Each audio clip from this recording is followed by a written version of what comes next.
With how many different departments and minds are both collaborating and clashing throughout a film production, order is essential to calm the chaos, to ensure everyone is doing their jobs and that time and therefore money isn't wasted.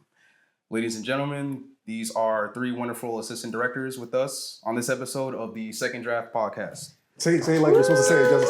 Say it like you're supposed to say it. Say it like we practice. Oh, the Second Draft Podcast. You see the noise? I'm Justin K. Lynch, host. Vete Derisse. And we have three wonderful assistant directors here. We'll go, I guess, from this side to this side to introduce yourselves. Let's start with you, Jane. Hi, I'm Jane Melynn Chapman. I'm Niyati Patege. I am Cameron O'Neill. And I'm Cameron. No, I'm kidding.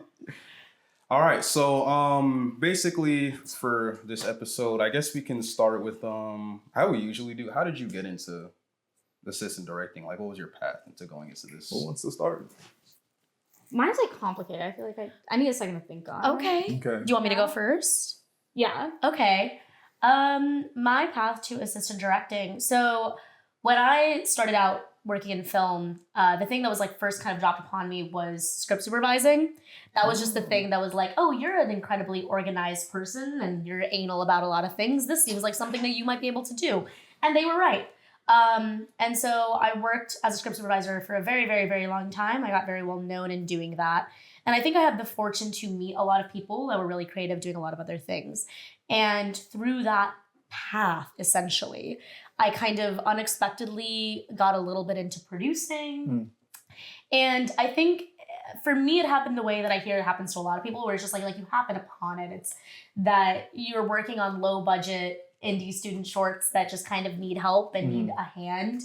And you start doing those things and you become someone that is known as someone that can Do those things and make a set run. And so my first time I had any sort of association with ADing was on Nicole Lasso Polo's senior short film, where I was her second AD. Was that late? It was, That's yeah. crazy. I thought you were doing it longer than that. No, So how long ago was this?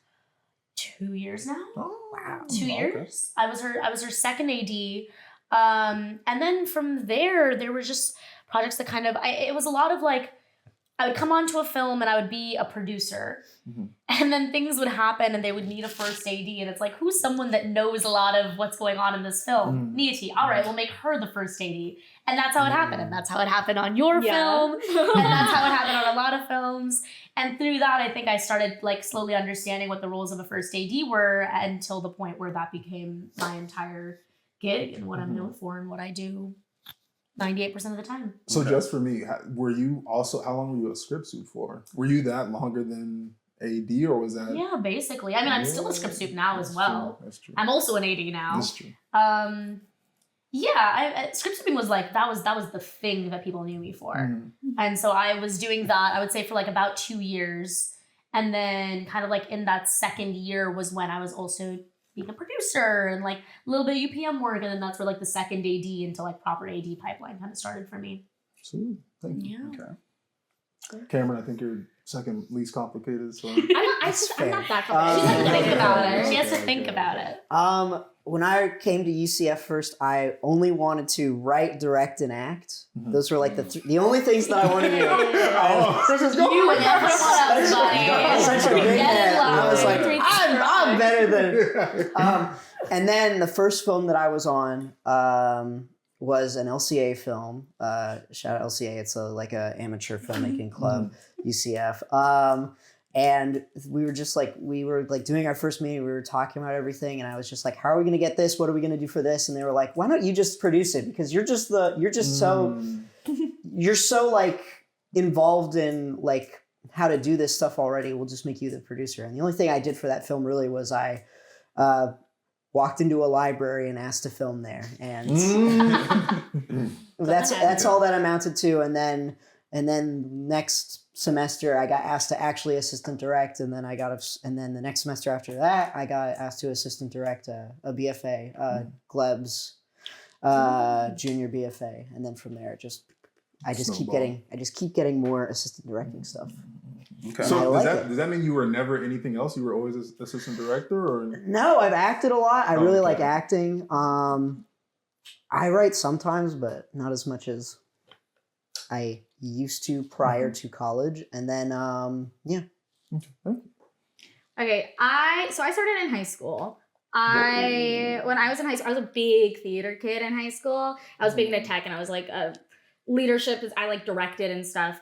And my junior year of high school, it's a long story, but I started a small production company with my best friend, and it was during COVID, and it was very complicated, and it was kind of just like to fill our time. Like I got so into it. Like we did SAG-AFTRA COVID rules where I made everyone get tested every single day that we were on set. Like great, like these are just kids I go to high school with. I was about to say, Like, these guys are like, okay, no, stick something up my yeah, nose. Like, yeah, exactly. But I'm like, no, if you don't do it, like you just You can't be on the. there's strict guidelines. Okay, like it's Oh, you were her. You were that girl. yeah. So well, do you want to die?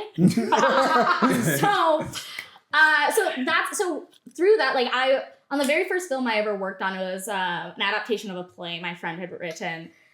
It's like ridiculous, but she wrote it, and I was first AD on it, in that we didn't know what that meant. Like these were just like words. So I was like, I'm assistant director. I'm assisting the director. Like in theater, if you're the assistant director, like and this might not, like professionally probably is not the case, but like in high school, sorry, am I like hitting? No, you're allowed to repeat. And what I'm trying to say, when the theater comes out and you gotta use your hands. Do you want to die? Do you want to die? Yes. We'll do this. In like high school theater, like if you're the assistant director, you're like also directing. Like you're just like doing it in a smaller, like a few scenes. So like we didn't really know what that meant for film, but I was essentially the producer on it. But I became like obsessed with the like rules and regulations of filmmaking. So for the first film I ever did, I made a day out of days report. I made strip boards. I made all of these, like I had a binder full of shit. Like we didn't need that. Sorry, can I curse? I don't know. Are you guys? Yeah. We'll move it up. Like, I was like, I had a binder full of stuff that like we didn't need. Again, this was just like me and a few kids I went to high school with. Like it was nothing. But I became obsessed with that. So when I got to college and I started actually like learning how like actual professional film sets work, I went, oh, so like that's what I've been doing. I've been first ADing. And so when I started meeting people and they're like, what do you do? I'm like, oh, I'm a first AD. So I think the first time I first AD'd in college it was probably my freshman year, but it was like a very small, like an LCA thing. It wasn't for LCA, but it was like something very tiny like that. And yeah, I really haven't worked in I first AC'd once, and I genuinely nearly killed people. Like it was bad. With the lens? How does that So it was a crazy set, but I was moving lights. Why? Wow. Wait a second. Wow. Yeah, there was also like a child I had to like protect. Oh. Yeah, it was a crazy time. But I haven't really done anything else. Besides like write, direct. I've only Produce. I produced, but I don't know. You don't want me to produce. No. You don't want me to do that. No. That's That's not me dissing on you as a producer. I just know you don't wanna- I don't like it, so you don't want me to do it. I like ADing. Yeah, that's it. Thank you. I think we're gonna continue like this icebreaker segment by jumping into our only game. All right, it's gonna be really simple. Here's what we're gonna do. I'm gonna ask everybody to write this down. Write down catering, location. The word, yes, please. Okay. No, actual food. This is all actually has to be photos. No, yes, catering, location, time and dates. How many of these are we having? There's 5. I don't. Okay. Oh, Should I five. be spaced? That's why I'm like. Hang No, on. you can have them close together. No, There's like, mine was too far. I wouldn't have been able to. Okay. Catering, location. Location, time and dates. I miss. This is the game. How many ADs does it take to write this Exactly. shit down? Shooting schedule and call sheet. Okay. And what I want you guys to do without showing each other is a reminder for everybody out there, sound guys. This is the stuff I imagine AD's doing. Sure. Right. So what I'm going to ask all you guys to do without looking at each other's boards is to rank in which order you would take care of these first. So like how you would prioritize these. And if you have any questions about any of these, please let me know. Yeah, but I might not have a good answer. Okay, let me see the other color. Oh, you're smart. Yeah. Oh, Here you're I am. smart. Don't look at my Never thing, look Cameron at O'Neill. Oh. Huh? They're ruining my sound.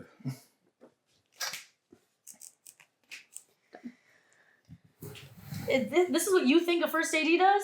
Yeah, and also, And so there's so many things. I've done all of these as a first I AD. know. Yeah, You shouldn't have. And we're gonna get First in, we're AD gonna does. get Yeah, into we've all that. done But this is what I think I've seen every single, well, not every single, but I've seen in AD do one of these at some point. sure. Sure, Yeah. that doesn't mean. I'm Yeah, not listen, saying- And There's we're at least- gonna There's We'll at get least into 2 that. things on here an AD does. Yes. only 2. Yeah, Three there's other only things? really 2 That's things on okay. here you Yeah. should do. This is like a maybe. Maybe, but like they No. really shouldn't be. Not It's really. good to find out which ones. All right. Okay, so in order. Yeah, whichever one you. Let's see your board. Okay, here's my board. Should I read it aloud? Yeah, go ahead. Okay, so for number 1, I put time and date. You have to decide that first. After you decide your time and date, you need to find your location. After you get your location, you create your shooting schedule. After you get your shooting schedule, you can do your catering. And after your catering, your call sheets. Call sheets last? Call sheets last. Call sheets. Isn't that on your list? Oh, but you just mean priority wise. It's not like you can. I get think that this is done. the order in which you do things. that's Yeah, because call sheets you make like just before That's you fair. shoot, in case things are changing. Maybe let's see. All if right. everything's This is identical. interesting to see what This is they're what I was saying. hoping to do. Yeah. All right. So yeah, mine is I think in order of like how I would take care of these tasks to create a film. So I would say location first, because if it's out external location, sometimes like that'll affect your dates. And so then that goes into your shooting schedule in terms of like when you how you want to assign that. Then time and dates, whatever that means. I kind of think of them in tandem. So time and dates in my mind was choosing which days, like the actual days that you're going to Yeah. be shooting. maybe that changes things a little bit. What did you think it meant? Yeah, I said if you have any questions. Well, sure, but like in my mind, time and dates is like so you come up with a shooting schedule, and time and dates like which of those days you're going to shoot X, Y, and Z.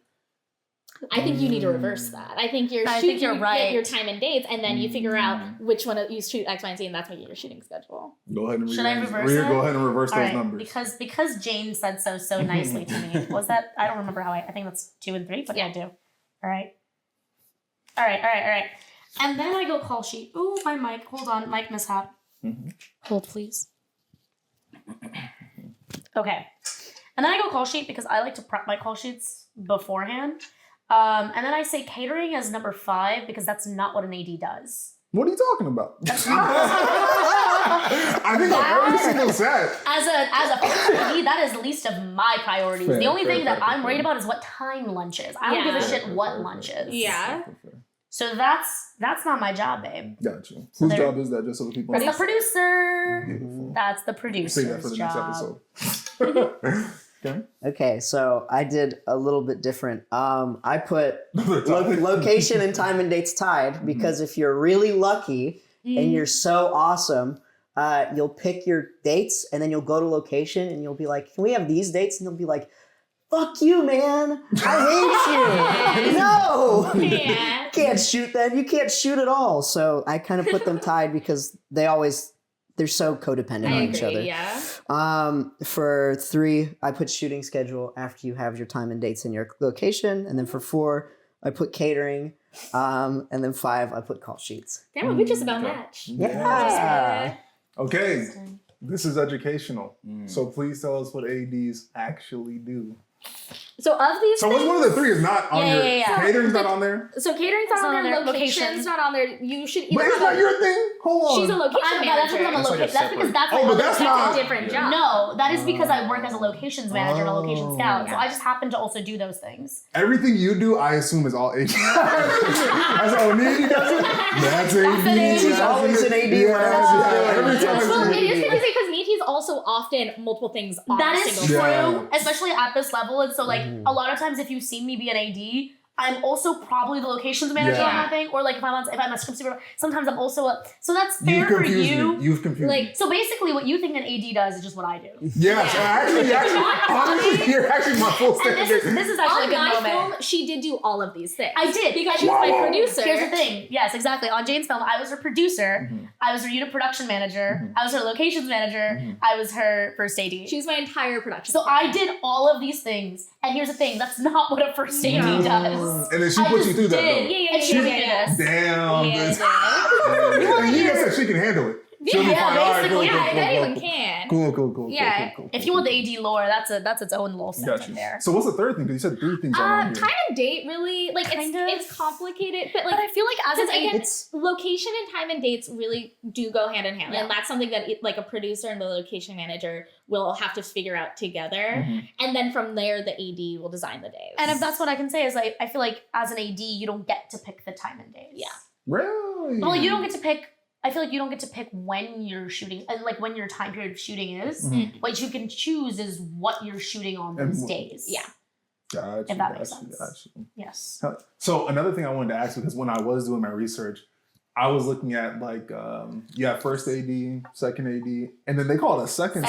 yeah. What's up? Why was you're too fancy for a 3? Because you don't have a third. So a second AD is second to the first AD. Mhm. If you have a second AD, it's not a third. Oh, AD it's not a third. where They're the same level. No, they're the same level. You just have another second AD. AD. It's a second. Cool. So if you guys don't mind, I would love to hear the actual rundown of what you think each of those do. Because I read different things about different stuff about. Sure.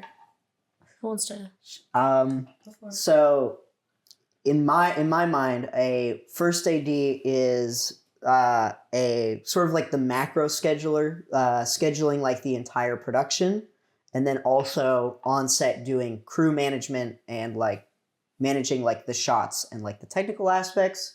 A second AD is more of a micro schedule, so they'll schedule like what's going on the next day, the very next day, and then they also more are managing cast, and then a second AD manages extras. Okay. Yeah.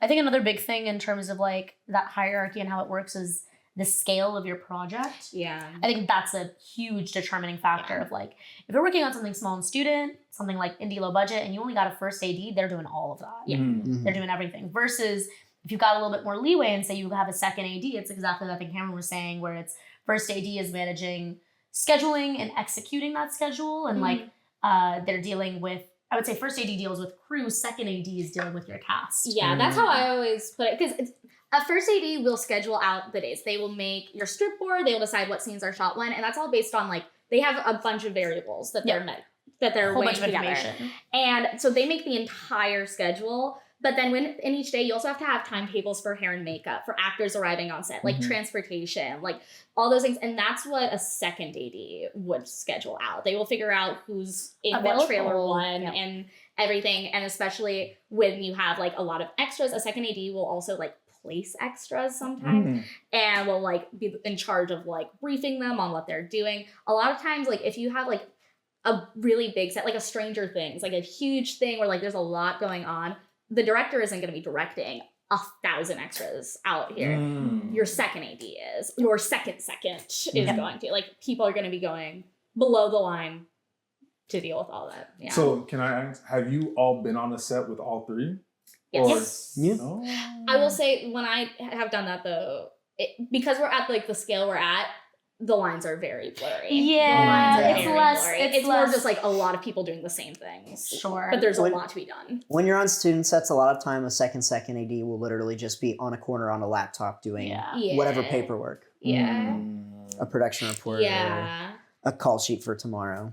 Do Whatever. you like at what scale? Because you guys were mentioning that. At what scale do you think it's like? Oh, we should have a second AD or a second AD. Is it purely based on like the number of people you're working with? Is it based? That's okay. not Yeah. my way to Pretty go. much. I would say it's based on like crew and cast size. I think that's a determining factor of like, I mean, even then, like if there's so many variables, right? It's like, okay, if we've got a whole bunch of like locations and we're doing a whole bunch of like crazy things in one day, maybe that means it's just workload and it's managing. And I think if you're a first AD on something that you can sense is getting big and you know that you're not going to be able to spread yourself well for that, I think it is in your best effort to bring on a second AD.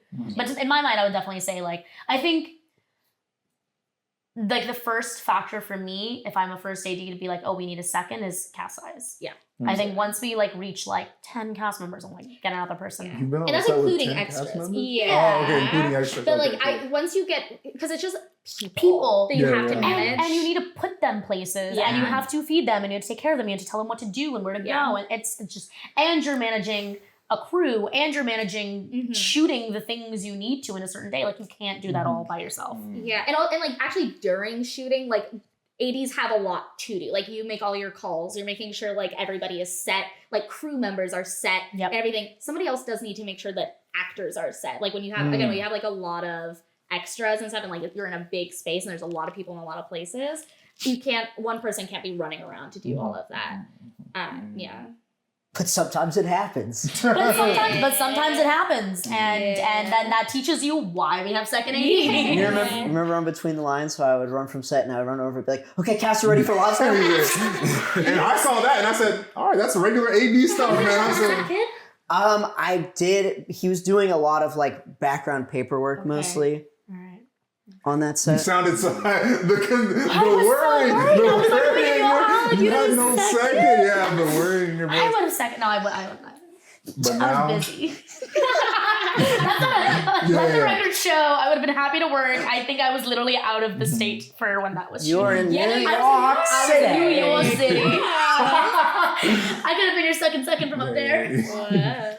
But now we all know what a first AD, second AD, and a second AD are supposed to do. Now, next time I do this, I'll know. I was going to say, I think the best thing would be we should make you explain all of those roles to us. So kind of what happens is, what's up? Go ahead. Fun bit of trivia. You did say earlier about third AD. In the UK, there are third ADs. Yes. Oh, what did they do? Same things. It's just hierarchy wise. It's like they differentiate like. There's like a lower than a second AD on there. And it's just like... It becomes scut work. Yeah. It becomes like what's production. What did you call it? Scut work. You don't know what scut work? How do you spell that? I've never heard that before. You've never Oh, yeah, I guess, yeah. I've also never heard. You guys Yeah. okay, mean, like, hold on. These are AD. Tell me you've heard of the term scut work. No. Shook his head. I've heard of it. I've heard of it. Am I SCU. Is this a Jacksonville? No, it's Oh, yeah, I'm from their hometown. do not. Hey, we need you to do some scut work. I'm baffled that a room of college graduates or near graduates do not know the term scut work. Are you all serious? It's your grunt work. It's like an interchangeable term. It's like I think this might be Jacksonville. no. You know what it actually is? I'll tell you what it is. It's a medical term. Oh. And that goes back to my background. Another fun fact is on UK sets, sometimes the key PA is called the fourth AD. What? Why do you know so much? Yeah, have you known UK sets? Playing a move? Because I watched a documentary about the making of The Phantom Menace, and they had a whole section about the ADs, and there was a guy who was like, and I'm the fourth AD. Awesome. One more time for the mics. Just really get it in there. And I'm the fourth AD. You got that crisp, clean audio. Yeah. So now that we know, I think, you know what's so funny, and when I was doing my research as well, another thing I saw about ADs that made me feel bad about being on set is this that ADs are supposed to be the mediator, essentially the mediator between director and everybody else. Yes. And I thought about how many times I've been on set, and I just look to the closest person to me, and I go, director, what's the next thing? And I go, and now I look back at that and I go, That is not what you're supposed to do. I didn't know that. That's a really terrible thing to do. You look so disappointed. I am, because I've watched you do it. Hey, I know you're directing, but hey, what's the scene and letter, please? Correct. Yeah. Correct. Especially if you're doing sound. Listen, Ask man. if- No, to be Ask fair, the first AD. nobody told me. That's fair. Like, kind of to be fair. I think when I do generally make, like, in our, like, huddle at the start, Yeah. I do generally, like, make a note, like, don't Hey, talk to the director, talk to me. Come to me. Yeah. I should start doing that. Yeah. That's a good one. We've all been So talking about it. one thing that, you know, I do know, well, I don't know, but I was always curious about with ADs and whatnot is like, I feel like ADs are always on a pretty tightrope in terms of like attitude and communication where like I feel like the only position where I've seen people go, I don't like somebody goes to like an AD. And it's like, how do you guys navigate between, hey, we just need to get stuff done versus being like, I don't want to be the bad guy? That's a great question. You don't do it. I'm just the bad guy. No, you're the good guy. You're wonderful, okay? No, so I'll settle myself out. no. Please. I think it comes down to you cannot show your emotions as an AD. You cannot wear your feelings on your sleeves. If you are getting frustrated, if you feel like the day just is not working out, if you like feel bad about yourself, you feel like you're doing a bad job, it is nobody else's problem. They cannot know. It is your job to make sure that you make it through the day. So if like, be stern, make your calls, tell people how much time they have. You can't yell at people. You also can't mope in a corner and like just be like, I'm doing it today. It's just not fucking working. Like I've been on sets with ADs that did that.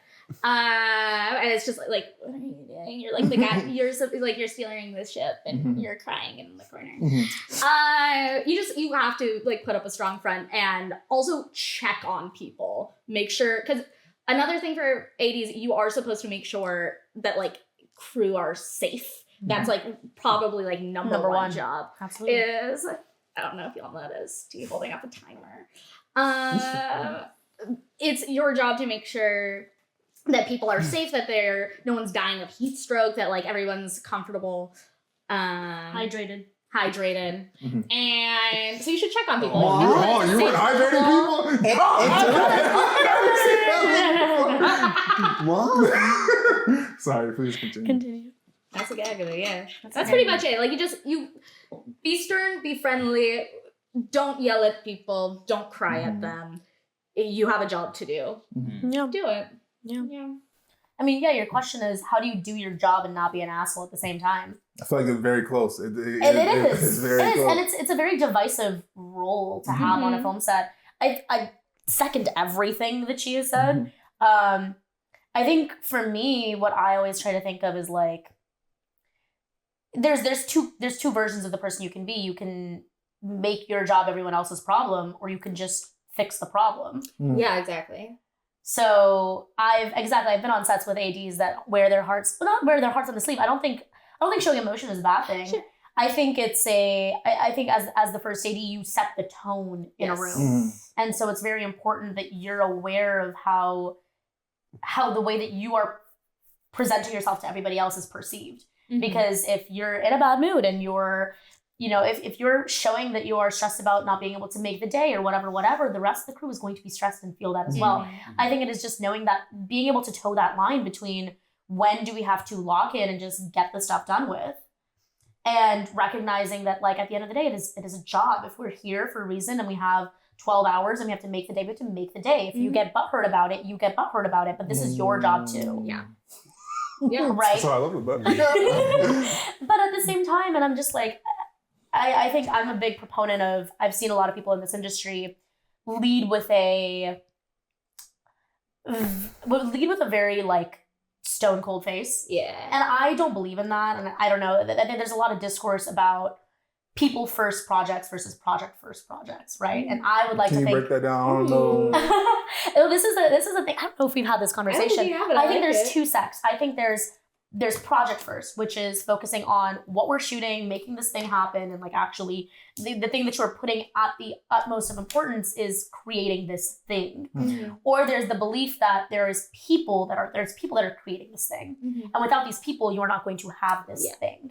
And I like to think of that whenever I AD, of the fact that whether we make X, Y, and Z or not isn't what matters. What matters is that everybody involved in this experience is at their best capability to make this thing happen. And so I try to lead with project. The project has to get done, and I don't care who's heard about it. I try to lead with people first. And at the end of the day, the truth is, if you're working with people that you like and you're working with people that are respectful and are good at what they do, it is not hard to have a good time on set. And it is not hard. If you're working with people that know what they're doing and understand like, hey, 12 hours is 12 hours, it is not hard to have people be in shape and like get their job done with. That is just the reality of it. Now, is that every time we work on? Absolutely not. And I think that is called learning how to like, manage your emotions as a person. That's called not being a dick. Be kind. Be kind. Be kind and look at the clock and get your job done. Okay. Thank you. Anything you want to add to that, Cameron? Wait. Oh, we're good? Okay. There's one phrase that I heard like a year ago from an AD and it was like, it really changed my brain chemistry and the way that I do this job, which is the job of the AD is not to make sure everyone is going fast. The job of the AD is to make sure that what is being filmed is the highest quality it can be. It's all about quality control. There's some ADs that are always like, you're going too slow, you have to go faster, like all the time, like you're always behind. Name them. I said name them. I said, drop a name. No, I'm kidding. But a really important part of this job is being honest with people about time. And when you're honest with the people about time and like you're going like, yeah, we're on time. Suddenly when you're like, we gotta go, people are like, we gotta go. Can I add something to that? You just reminded me of, I'm going to glaze Jane for a second. I don't remember if this was a conversation that we were having or if there was someone else involved in this conversation. But on that note of like, as an AD, making sure like you are able to get the highest quality of whatever it is you're filming. I think you said it, that I think about this a lot, where you were talking about how one of the important things as a first AD is like, yes, making sure that we're like, you know, on time and on schedule and are able to get everything done. But I think there is a nuance to being able to recognize, hold on, we're doing something really cool here. We're doing something that really matters. And we, as an AD, it is your responsibility to figure out how to allot that time and let that creativity develop and rise into something that's worth it. And I think about, I don't remember what set we were on. I think it was yours. Was it on my set? Oh, you're glazing. I don't think it was on my set. I think it was much older than my set because I've been thinking about this for over a year now. I will gladly because I remember maybe it was Christians. It might have been. I think that sounds right. It was probably Christians because I remember I did something after that and I kept thinking about that note where it's like, yes, you have to make sure that you're getting everything, but I think there's also like, because at the end of the day, what we do is it's creative art, right? It's like, sure, ADs are a very like technical, logistical version of that, but we are doing that to make the highest quality art. And I think it takes a very fine hand to recognize when to allow for that creativity to really like blossom.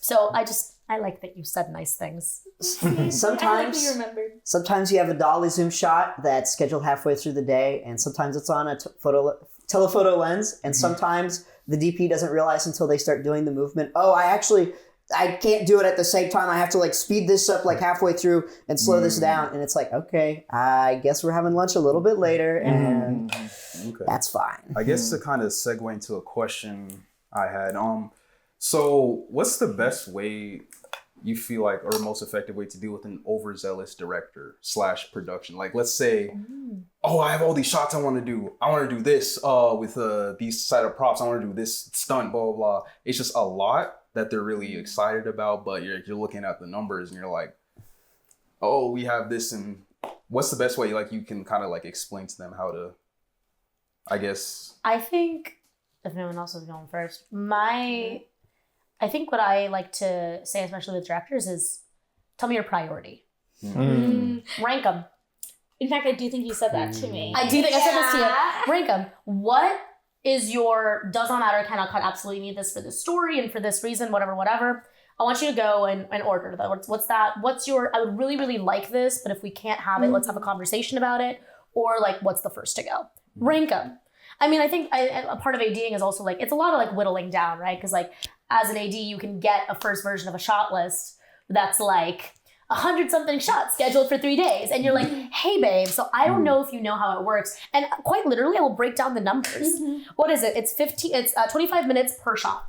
That's like your baseline that you start at, right? Is you, regardless if it's an insert or if it's this or that, when you're just starting to do AD mathematics, you say 25 minutes per shot. The industry average is like you shoot 6 to 8 pages a day. We don't shoot at that level.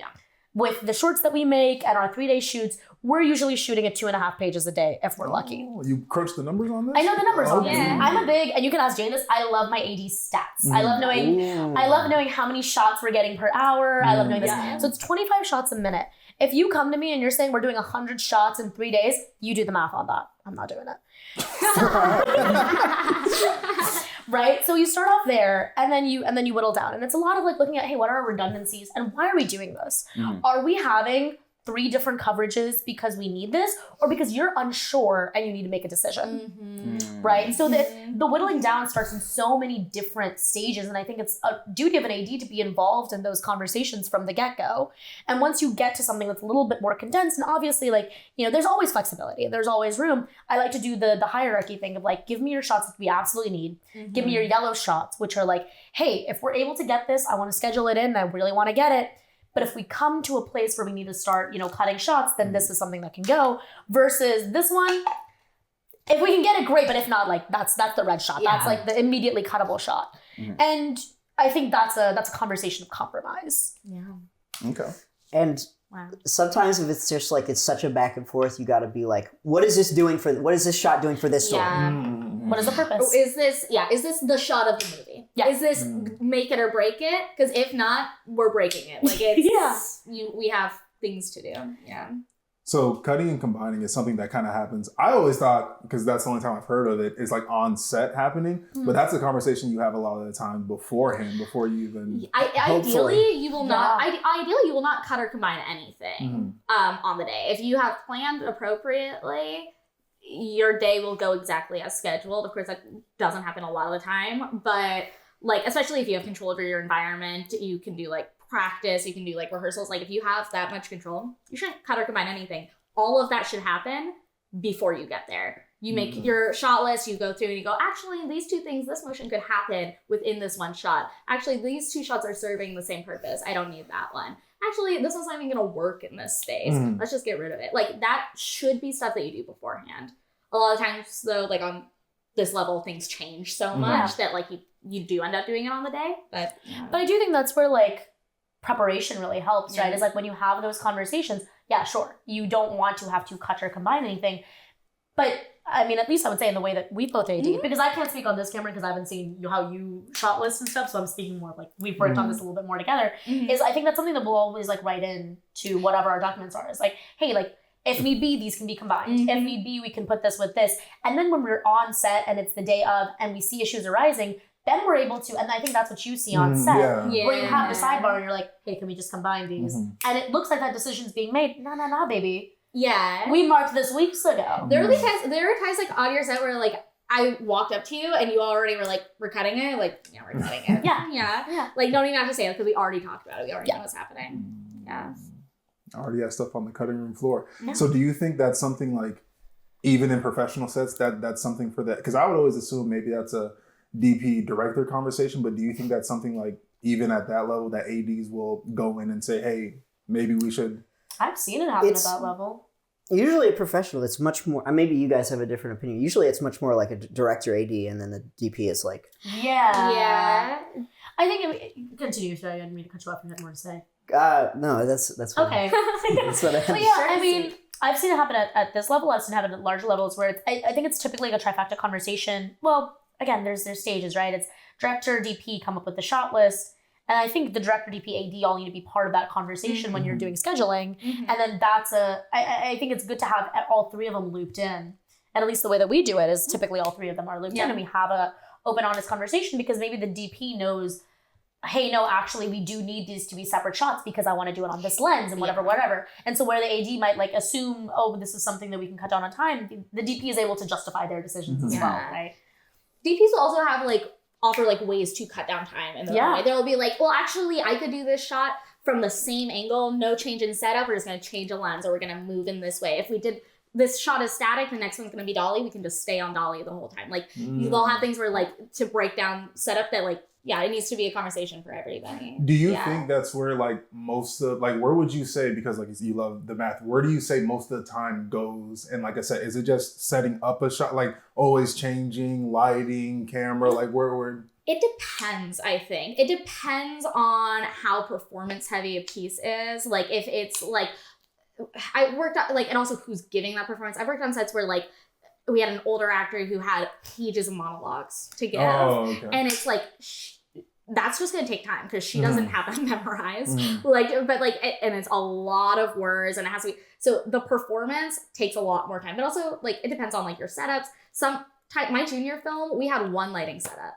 It was all around a table. It was one lighting setup. So every change in setup was just moving the camera. It's pretty simple. And like putting in some fills. It's pretty simple. A lot of it went to, again, it was like, my film was also like a giant monologue. So it was very much performance. Usually though, I would say it's moving camera and lighting and sound and that takes whoa, so don't have that third guy in there. That third guy be chilling. It takes so much time. A lot of the time. Absolutely. Is there something you want to ask, or can I go? Oh, you can go. I know you talked about it, like we joked about earlier about, I thought location was an AD thing just because I've always seen you do it. Something I'm also curious about, and I'd like to ask more moving forward, what do you think are the other like roles that might be absorbed by like an AD? As you mentioned, I think both of you guys have mentioned that, a lot of times your producer will just end up becoming your AD. Like at this, or let's say student level for anybody who's watching, at student level, what do you think typically like, you're AD, you're also X, Y, and Z, or? I would say the number one thing that comes to mind is your line producer. Your line producer, your unit production manager. Absolutely. I don't know what that means. I'm sound. So your unit production manager is essentially who you'd consider your on-set producer. Your line producer is typically a little bit more associated with budget. They're typically also on set, and I'd say they're the ones that handle like your catering and all that kind of stuff. At this level, and I've heard this be explicitly explained to me by one of our close professors, Tim Ritter, is a lot of how we AD, and I will put all three of us in this, is we AD as unit production managers. That's how we operate, because we're typically fairly involved with issues concerning location and catering, although that's really never an AD thing. That's really important though, right? Yeah, a producer should be doing it. I don't even think, as an AD, that's never been my job. I'm not the one planning out catering and crafting. As an AD, what I do consider is if I go on a tech scout and I'm like, all right, where's our holding and catering? Where are we putting all this food? Where are we putting these? That's what I'm concerned of in relation to catering as an AD. I'm not the one buying that stuff though. That's the producer's job. But I would say at this level, like the roles that typically get grouped in, would be your unit production manager, your line producer. Also kind of like I would also kind of wrap in a little bit of like, not key PA, but like the part of the producer that typically assigns a key PA and like what the responsibilities of production assistants are. I think that can sometimes be absorbed by a first AD if you're on a set where a producer isn't present. I think that's the big determining factor. Thank you. Sometimes if a set is really awesome and so cool, you end up directing as an AD sometimes. No. If it's so awesome, No, this cool. can't be true. What's like a situation where like that would like happen? Tread carefully. Drop the name. Put a placeholder. We'll leave it out. Yeah, Well, this is like PR practice for our future. yeah, but like what would happen like where you would need to jump in as director Sometimes it's just like a director doesn't really understand, like there's like a workflow of like what everyone needs to see before they can even start building a shot. And it starts with, what are these actors doing in the physical space? And sometimes a director comes and you're like, block these actors, and they're kind of like, Really? and they're kind of like, and you're kind of like, how about they do this? And then they come in like this, and because the camera's going to be over here. So what if that, and then they're, okay, yeah, let's do that. You've done this. So as can an we AD. talk about this after we cut? Because I have never done that. I've never done You say that. what's up after you cut, man, talk about it. I will say the only How'd you do that? conversation. The only version of that I've ever experienced is as a second AD, or as an AD with no second AD is directing extras. Exactly. I have never, Yeah. as an AD, I've never once blocked actors. I've never once directed actors. That has never been. So if that, I'm sorry that you had to do that. Yeah. As an AD, I have very little interaction With the actors. It's much more like, hi, I'm Jane. If you need anything, I'm the first AD. You'll hear me a lot. I'll be right over there. But In that voice. yeah. Hi. But let's chat. Okay. Something else I always want to do, and I do it with every position, is I feel like most of the time, I guess because you do have second ADs, you do work with other ADs from time to time, but I always like to cover like good and bad qualities of an AD. Like, so let's say you're an AD and then you're on a set with another AD. What are things you look out for to say like, oh, that's a good thing that you're doing versus maybe that's a bad thing you're doing. Hey, let's adjust that. Just so people watching can know like what to actually look out for if you're on set. I think the biggest thing, this is something I want to say probably Bowen said, or maybe, somebody on some set. Okay, I was on a set where he said, you should never have any question about who the AD is. From the moment you get to set, you should know exactly who it is. Because you should hear them. They should be telling you what's going on. They should be communicating. They should be making their calls. You should never have any question about who the AD is. And I think that that's the biggest tell, is when you are on a set and that is a question. Is you're going, who's the AD? Like, who do I need to ask about this? Like, where do I go? Are you the AD? Am I the AD? Are we the AD? Oh, there was a set where we were both like, are we the AD? That happened. And we were like, did we AD that? There was a set where I very recently worked, like, weekend before last, I was on a set where an actor came up and she's like, oh, we worked together before. You were the AD on such and such. And I went, so I wasn't actually. Contrary to popular belief, I was not the AD on that. I can see where you got that though, because I don't know where the AD was. But we'll talk about that set later. But there should be no question. You should hear them. You should see them. They should be working. Yeah, I think that's the biggest thing off the bat. Yeah. I mean, in terms of how your question related to just like working with other ADs in a situation where you're working with multiple ADs, I think it's just like being able to work well with others. I think if you're working in tandem with ADs and say like you're working in either you're a second or you're first, you have seconds, whatever the situation may be, I think clear delegation of roles and responsibilities is huge. Yeah. I'm going to do this thing, you are doing this thing. And we understand the lanes that we're working in, and we're understanding how they're impacting one another. Communication, baby. That's huge. Interdepartmental communication. I think that's just huge. And I think that's just a skill of like being able to work with people. Yeah. But I think that's where the problem can definitely arise on sets at this scale where you have multiple ADs, is those roles and those responsibilities aren't properly delegated. Yeah. And it's just like you're given this like slapstick name of like second AD, second, but it's like, wait, but like, are you making the schedule and I'm doing the call sheet? Or like, are you doing I made the call, are you sending out the call sheet? And then there's that kind of stuff is just where it starts getting a little finicky. Yeah. Thank you. What they said. Communication is like the most important thing for assistant directors. It's like, it's a job that runs on information. We don't have equipment. We have information. We have information, we have people. We have information, we have people. My favorite second AD that I worked with was Between the Lines Micah, because Micah would shout out. Whenever he would see a free moment, he would come up to me and he would give me an update on what he was doing. Even if there was not really much to give update wise, it was just like, that's so awesome. Thank you so much. That's great. Hell, shout out to Micah. Shout out Micah. One thing I was kind of also wondering about, because this happened on a set I was on recently. So this is a more like, I just wonder how you guys deal with these kind of situations. Is I assume you should know this beforehand, but if you don't, hard outs and cancellations. Because I was on a set recently and then somebody was like, oh, this actor has like a hard out. And it's like, oh, but the way we have this scheduled, especially if a set is running behind or something. So what do you guys do in like a situation like that where like, oh, we're in a situation where like we have this person scheduled for this, but we can't do it? Is that something like, maybe that goes into a deeper thing? It's like, oh, when do we have to move shots around to a different day? Because I've seen that happen before in terms of like weather or something. Like, how do you guys typically navigate something like that? I mean, the last set I AD'd for, we had an actor that had to be out by 3 p.m. on like one of our biggest days, and she was like the lead of it. So we came in at 6. We came in at 6 in the morning. It's a matter of just, you schedule for it. You make sure that you have the time to do what you need to do with the actor before they're out. Luckily, that was like, she didn't have any other, she could be there that early.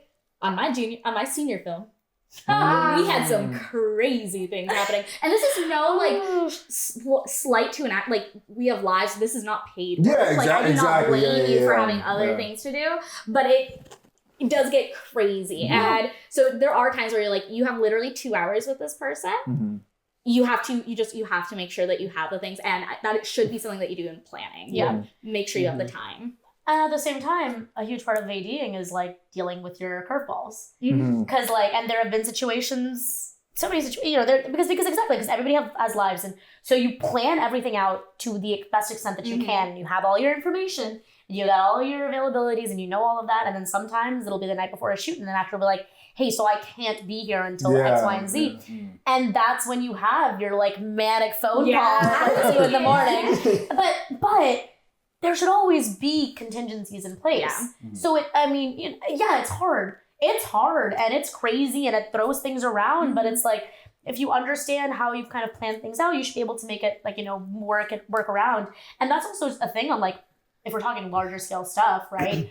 You'll have like, big name actors who are like, oh, but like my flight doesn't get in until X, Y, and Z because I'm going to be in another country shooting another thing, right? Like that's just, that is the reality of the industry. And so part of ADing is like working around that. And, you mentioned Stranger Things earlier. Just imagine like all of those actors working on multiple projects at the same time, coming in from different places. It's about scheduling around that. And sometimes I think it's really easy as other crew members to be judgmental of a shooting schedule and be like, why the hell are we shooting it like this? Why are we coming in at 6 a.m.? Why are we staying until, you know what I mean? But it's like, but baby girl, you're not the one that had to schedule it. There's probably a good reason why. Yeah, if we're doing something weird, trust me, I didn't want it to be weird. We would all love just like a solid 8 to 8, but we can't all do that. You know what I mean? So there's usually, there's reasons for it. And it's about adaptability and knowing, and again, then this comes into priorities, knowing what to cut when you need to be able to cut it. Yes. Sometimes you find out stuff on set and and that's unfortunate. And like the really bad, like worst case scenario is sometimes like you just have to pick like what department is the least important for this shoot. You, and then be like, I'm sorry, I have to make your day really hard. I have to make you run around more. Oh, that's a class. Yeah. Like, hey, I'm so sorry, but... So you're grabbing somebody from like a grip and you're saying, You're something else now. It's like sometimes it's like, oh, we have to move shots around. So like, I'm so sorry, Jeannie, you're gonna have to go to this setup and then go back to this setup. That's exactly what I was that's gonna say. Yeah. Be like, hey, so we're gonna have to like shoot this one setup with this one actor in this one way, and then like 4 hours later we're gonna have to do it again with the other actor, and that's just how we have to shoot My absolute favorite is we're gonna shoot this one actor's coverage, all of their coverage. The rest of the day, I'm that actor. I'm gonna shoot the other way, and I'm gonna sit over there, and I'm gonna say all your lines, and we're gonna do it. Yep. No one will know except for when my hair is in frame. And that's why the most important thing that you can have as a first AD is a bunch of wigs in your car. Here, get a bunch of wigs. Get like 20 wigs. So that's why all that stuff is in your car. Yes, exactly. I thought you were weird, but you're just a really good AD. Not prepared. Exactly. That's crazy. Synchronized? Nah, wigs, baby. Wigs. 20 wigs. Invest right now. A bundle of wigs. I know one of the things that I actually tried to run through some of these questions and stuff with another AD. And one thing that they brought up to my attention that I said I maybe never heard about, well, of course I heard about it, was insurance. And then they're like, oh, you don't have safety on here. And I believe you mentioned that earlier. What is that? First of all, insurance. You got to really be getting insurance? Okay. Yeah, babe. On every second film? So, if you I will say this is a producer question. Yes. Okay. All right. Okay, so first of all, that's okay. a producer question. Okay. I'll let you. You were saying. Well, I honestly wasn't. Oh, okay. I honestly Okay. wasn't. So You know more about this. I You do. just had to do it. I had to do so much of it, and it So made much me want to like. insurance. I had to do so much insurance, and it made me want to blow my brains out. Mm-hmm. So yes. So I think it goes in different levels. Here's the thing: if you're working on and we can put this out there, if you're working on any UCF set, we got insurance, baby doll. Mm-hmm. The thing is, you don't see it. As a producer, as a first AD, you're never worried about it. Yeah. Because that is the beauty of being involved. If you're doing something that is like, school affiliated, the University of Central Florida has us insured by a wonderful insurance company. And we have $1 million insurance like liability where we have everything on equipment. We have everything on our cast and crew. So we are set. So you gotta sign all those things. That's why you gotta sign all those things. If you're working on other sets, this is where like we have a little bit of an asterisk, right? Because there's always the, hey, it's just me and my buddies and we're gonna like run out, we're gonna shoot this little thing. Yeah. That's on you. right? That's on you. And if it's you and it's Justin sound equipment and we got T's camera and we're just gonna run out and we're shooting this little thing and we're not doing insurance because we're just that's fine. You don't want to get insurance for that, that's fine. Wait until like one of your lights drops on a passerby and then they start suing you. Ooh. Now you're gonna wish for that insurance. Well, if you just run fast enough. Right? So all those questions are there. That's completely valid. Yeah. You just have to run faster than the producer. Because insurance is always a producer's problem. Yeah. Absolutely. I think there's a divisiveness that comes into question. I think once projects get to be of a certain scale and have a certain number of people associated, and it's all risk management, right? It's kind of what it comes down to of like, there's justifications for doing things without insurance because it is small and it is this and it is that and we're fine and we're all together and we're like, in the middle of the woods, we're not gonna hurt anybody.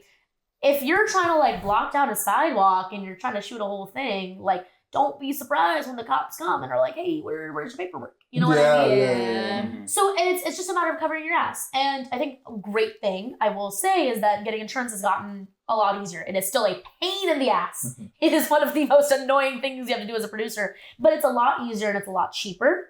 And so I think it's also a matter of like knowing how to be able to get all of those things. But yeah, like have insurance on a set, but there's certain things that I totally understand. Like having insurance would almost be more detrimental to you in certain situations, but that's all. So it's like have insurance or really good running shoes. Or really, be a track star. Yeah. But like you have to carry equipment while you're doing that, so think about that. So damn, right? Fuck. And you got the production U-Haul, right? Yeah. And you got actors. And can the actors run that fast in their little like after shoes? So then the question is. So then at that point, buy insurance. No, then at that point we just gotta beat them up. You just gotta go all the way. You gotta go all the way. Kind of No witnesses. Piggyback off insurance. So, all those forms that you send. What's the semantics of that? Like if let's say someone watching, I want to be an AD. Like, what's all the forms you have to make sure every single soul on that set signs? Can I say it again? Yeah. Or is that your job? Can I say it again? That's a producer's job. Yeah. Okay. But you always send out all the.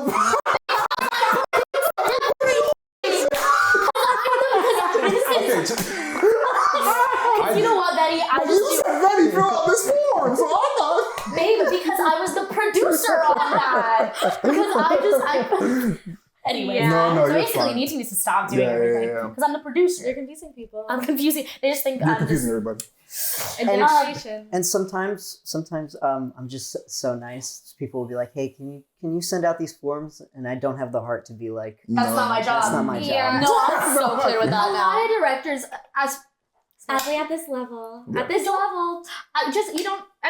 don't know. You don't know what the job is, and that's fine. Like why would you? Yeah. So you'll ask us to do things, and if you're my buddy and I have a minute, sure, whatever. I'll Yeah, send and if I'm Niyati and you're Jane and I'm like your locations manager, and then I end up saying like, yeah, sure, I can be your production manager, and then I realize that you don't have a producer, and I'm like, well, I've already been producing this thing, so I guess I'll keep producing this thing, and then if your AD drops and you're like, well, I need an AD, I'm like, well, I guess I'm your AD. And that's how Jane's senior film was made. Yay! And look how good that came out. So you should just keep on doing that kind of, Yeah. If I do that again, I think I will cease.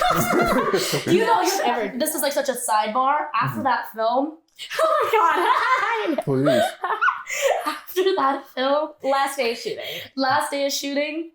we wrap, and it was like kind of like a half day situation. Yeah. I got home. I took a nap at 5 p.m. that day. I woke up at 7 p.m. the next day. Oh my How dare God. you? You slept for 26 hours. I slept for And then you directed your own film as well that semester. I did do that. Yes. I did do that. Yeah. So I did a 26-hour nap after doing that. So if I do it one more time, I'm not waking You up. would never wake up. Correct. It was just Correct. Yeah.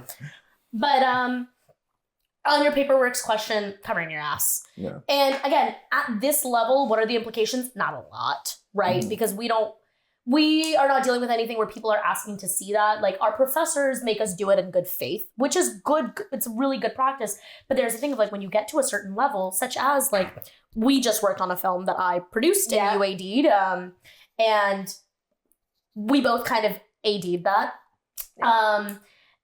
And that there's a film that we just worked on, and the director is trying to submit it to this third-party organization to receive funding to then make a larger feature film. And that company straight up was like, all right, let me see your documents. I need to make sure that everybody who worked on this film was like there willingly. And so I got an email from the director being like, hey, like, we have all these documents, right? And I was like, yes, we do. Jane sent it back in. But it's just and it's for various reasons. And it comes into, again, if we really want to get into it, right? Where there's so many things in terms of insurance and limited liability and errors and omissions. We'll just have you back on for the producer. For the producer, like, and mind you, I don't produce. Yeah, of course you do. Of course. Yeah, it's covering your ass. And when you're at a larger level and when there's distribution associated with it and when you're paying people, it is just so many levels of like surefire ways to make sure you're fine, you're doing things the way they need to be. Yeah. So basically, if we do a producer episode, we have to call Niyati. Yeah, for sure. Yeah, guys, for sure. don't market me as a I'm like, Jane, I don't We want actually to have do for the that. script soup episode, the producer episode, location. And then you have my entire resume. Yeah, yes, you There on you there. go. There you go. I think we're pretty much at time, unless you have another question you wanted to ask. No, I think. Okay, so before we head out, if you would like to, plug yourself out where people can find you, any projects that you're working on that are coming out or have already come out, please take the time to, Cameron? I am working on a feature film this summer. I'm the first AD and the line producer for it. And ADs aren't producers, huh? Line producer, I told you that was Line producer. Rewind the tape. I literally mentioned that line producers get absorbed into it. It is a master's film at UCF. It is called Better Help Me. I will pull up the Instagram right now to make sure that I get the name of the Instagram right. But you should follow it because we would love your support. And also, we are still looking for some crew positions. So if you are interested in that, you should hit me up. When do you guys start filming? We start filming May 18th. This is coming out in July. Oh no! I would hope this is up before May 18th. This is coming out in December. I have to do that. Well, you should definitely follow the Instagram then. It's I believe it's hold on. BetterHelpMe.film. Just Better Help Me Film. Put it out in there. Better Help Me Film. No spaces, no capitals. You might see some stuff about a fundraiser after the fact, and maybe you want to donate some money or something. Yeah. We'll get it out before May. Well, for you, I promise. Well, thank you so much. Promise. Yeah. What about yourself? Did you shout out your own Instagram, or do you not have an Instagram for AD? I don't have an Instagram for AD. Cool. No, nobody does that. Right? What? No. Do you have an Instagram for producing? Cool. I have a private Instagram. Well, I'm Niyati Patege on Instagram. I got a couple projects in the works right now. I have my own second film that I made called In Your Arms. You can follow it at inyourarms.film. AD'd by the wonderful Jane Melynn Chapman. You may know her a little bit. That's my senior thesis film that'll be coming out in May, so you better have this out in due time. Of course. And additionally, I am about to AD a really great little short film directed by Amelia Cuddle called Wherever You Are. Again, I don't know when you guys are getting this out, but our Seed and Spark is currently live. We don't have an Instagram for it, but you can go follow her at amelia.cuddle. I'll be ADing that film, and I have an incredible second AD. You may know her. Her name is Jane Melynn Chapman, everybody. But that's all for now. Yeah. Okay. Did you ask? I'm Jane Melynn Chapman, and it's pronounced that way, by the way. It's Jane Melynn Chapman. It confuses people. I'm Jane.Melynn on Instagram. That's MELYNN. That's really where I post everything. You can follow my senior thesis film, Mr. Stewart Film. That should be coming out in a year. We got time. Definitely. And my junior thesis film, Bitters.film, that should be coming out in a couple months. I'm not going to say a month. We'll leave it in the air. So intrigue. And then, that one that we're working on. that we're working on together. Oh, I have another one I can give you. I'm on a set this weekend, actually. Owen Felton's film. Oh no, The Worm. The Worm. Is that what it's called? No. It's called The Caterpillar. It's a really cool film. It's an experimental film, but you can follow him at Owen Felton on Instagram. Yeah. He's got a fundraiser. It'll probably And be you're down. the AD on that? I'm the AD Okay, on cool. that. The fundraiser will probably be over by the time this is out, but it's cool, and you should follow him. Back to me really quickly. 4 of the 5 people on this couch last summer were on a feature film called Between the Lines, and it will be coming out soon as well. It will hopefully be out by next December, I think. I don't Next want to... December, Like 2027? 27? Maybe. Oh, we got plenty of time. We got plenty of time. Yeah. You got plenty I of time. hope. Thank you for watching this episode. The AD/producer episode. /producer episode. I think all of our handles are Second Draft Podcast. Yeah, second draft. Second Draft Podcast. I want to thank you guys so much for coming out. I appreciate it. Wait, bye to the so camera. much. Bye, camera. Bye.